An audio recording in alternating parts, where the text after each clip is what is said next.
The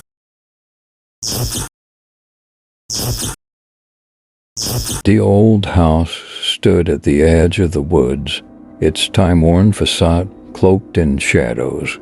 The air was thick with the scent of damp earth and decay. Inside, the family of 6 lived in eerie harmony, bound by a sinister secret. Randy and Petey, the first 2 children, had an insatiable craving for nails. Not the shiny, manicured ones you find in hardware stores, but their own gnarled, jagged nails. They'd chew them down to the quick, leaving bloody crescents on their fingertips. Their mother, Evelyn, watched in horror as they devoured their own flesh, but she couldn't tear her eyes away. It was as if some unseen force compelled her to allow it. Evelyn's husband, Henry, was oblivious to their strange habit. He spent his days working in the dimly lit study, poring over ancient texts and deciphering cryptic symbols. The children's obsession with nails seemed insignificant compared to the arcane mysteries he sought to unravel. The house itself seemed to conspire with their bizarre compulsion.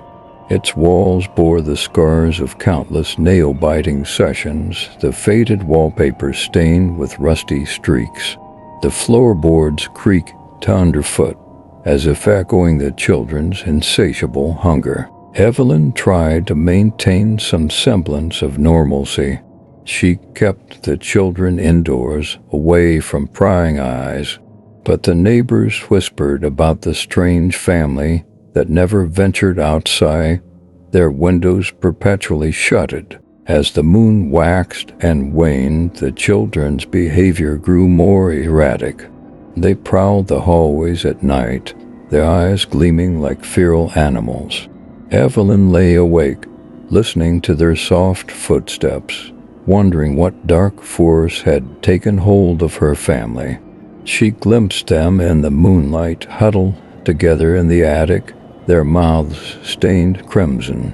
One night, she followed them. The attic smelled of rust and decay. Candlelight flickered, casting elongated shadows on the walls. The children sat in a circle, their hands outstretched, offering their blooded nails to an unseen entity. Evelyn's heart pounded as she realized they weren't alone.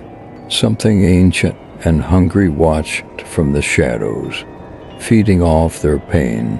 And so the nail-eating obsession consumed them all, the children, the house, and Evelyn herself. The curse had woven its tendrils deep into their lives, and escape seemed impossible. The walls whispered secrets, and the moon bore witness to their nightly rituals.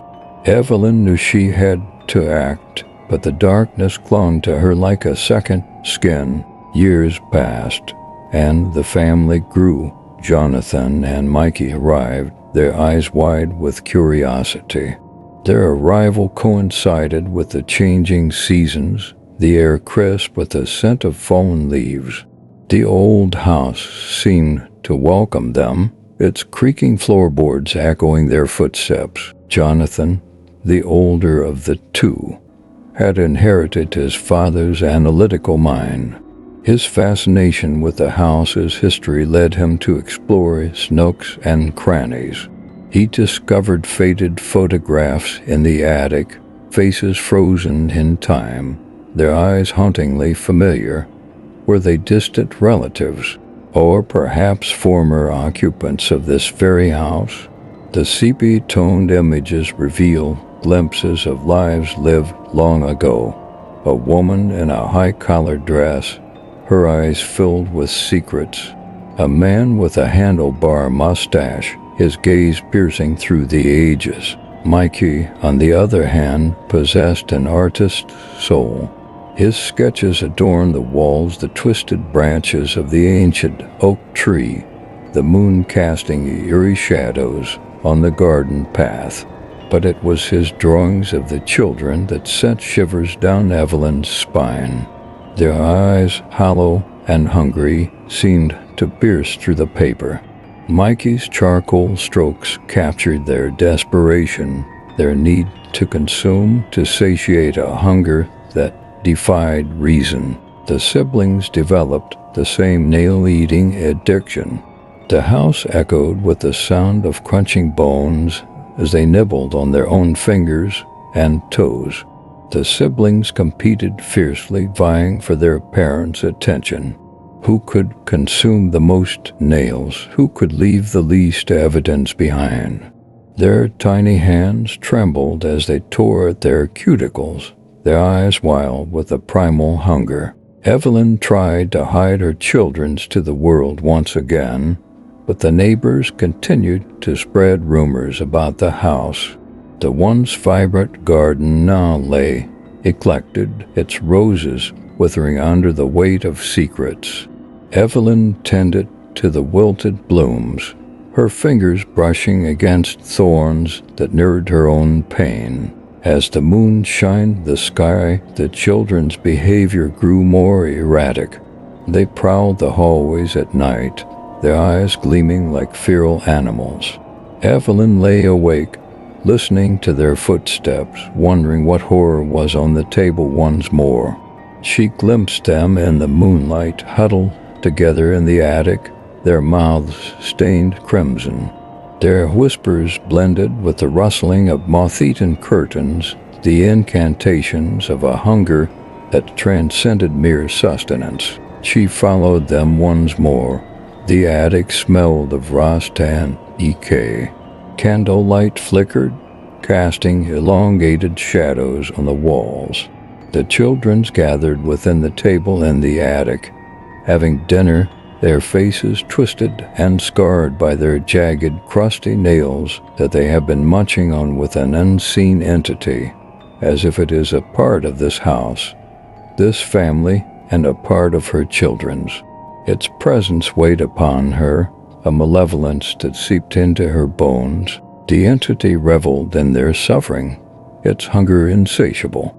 It whispered forgotten incantations, urging the children to consume more.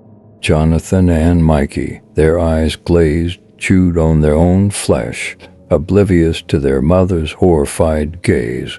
The attic walls seemed to pulse with malevolence, as if absorbing their agony. Evelyn clutched her own hands, her nails digging into her palms. She wondered if she, too, should offer herself to the unseen force to save her children or to join them in their desperate communion. But sanity prevailed. Evelyn knew she had to act. She consulted her husband, Henry, who reluctantly revealed the truth. The house was built on an ancient burial ground, a place where restless souls hungered for corporeal experiences. The curse had seeped into their very bones, driving them toward madness. Henry, too, had felt its pull, the insatiable urge to offer his own nails to the unseen entity. Together they devised a plan. They would perform a cleansing ritual, banishing the spirit back to the netherworld. But the children resisted, their eyes wild with hunger. They lunged at their parents, teeth bared, nails sharp. Evelyn and Henry fought back, their love for their children warring with the need to survive. The attic became a battleground, a place of blood and whispered pleas. As the moon reached its zenith, they chanted incantations, their voices trembling. The walls trembled, and the air crackled with energy. The children wailed, their bodies contorting. And then, with a final surge of power, the spirit was expelled, leaving behind only silence. The attic walls sagged, exhausted from witnessing the struggle. The house stood empty now, waiting for new occupants, unaware of the horrors that lay dormant within its time-worn walls. Thank you for tuning in. Please leave a like and subscribe, and special thanks to Short Story 1 for submitting their story. I will see you again next week.